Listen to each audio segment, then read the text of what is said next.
Сложный многоплановый процесс установления и развития контактов между людьми и группами, порождаемый потребностями совместной деятельности и включающий в себя как минимум три важных фактора – коммуникация, интеракция и социальная перцепция. Именно так Википедия объясняет слово «общение». Но поверь, Википедии для этого слова недостаточно. Почему? Давай расскажу, что я писал об этом в своем блоге.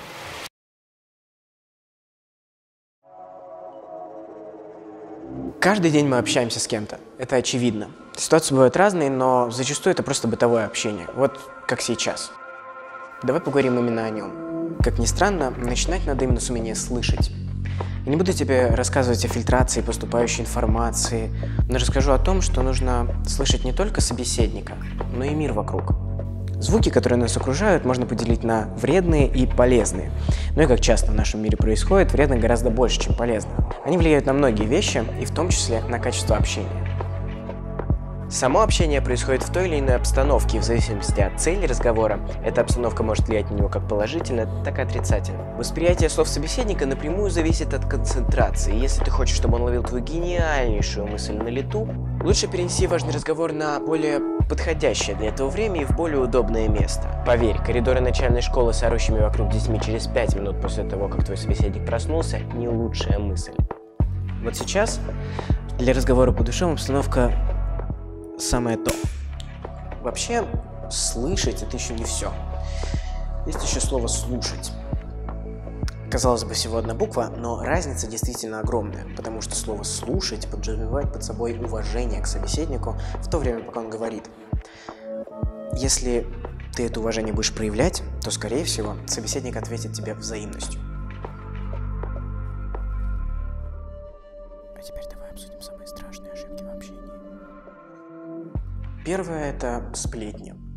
В общении очень важно доверие, а доверять человеку, который сплетничает при тебе, почти невозможно, потому что никто не гарантирует, что через 5 минут он не будет сплетничать о тебе. Следующее – это нытье под ручку с пессимизмом. Стихийное бедствие и смертный грех общения. Негатива в нашей жизни, правда, много, но если транслировать его еще и в общении, желающих с тобой общаться будет довольно мало.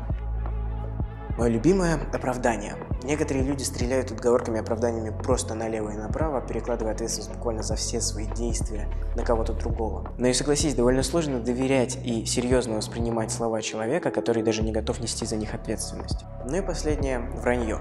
В любом своем проявлении, будь то недоговаривание всей правды или приукрашивание, оно отравляет общение. И когда правда вскрывается, а чаще всего она вскрывается, происходят очень плохие вещи, от которых хуже будет только тебе самому.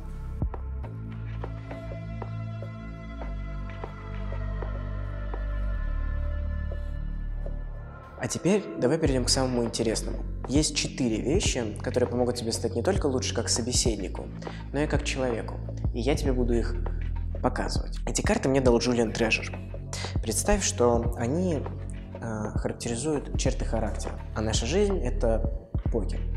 В таком случае самая сильная комбинация – это хейл. Первая карта символизирует искренность. Действительно важно быть искренним, прямолинейным и открытым во всем, если ты хочешь, чтобы тебя не только слышали, но и слушали. Вторая карта символизирует аутентичность. Довольно заезженная фраза, но тем не менее правильная. Надо быть собой. Это качество очень сильно располагает к общению и, в принципе, поднимает тебя в глазах людей. Третье – честность.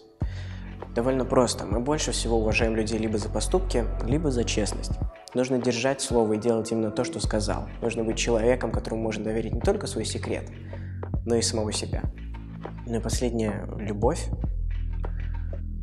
Пожелание людям только хорошего.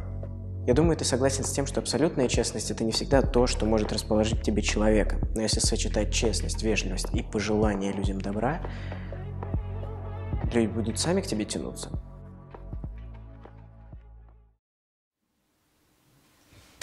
Ладно, было очень приятно с тобой поболтать. Сам понимаешь, дела там все.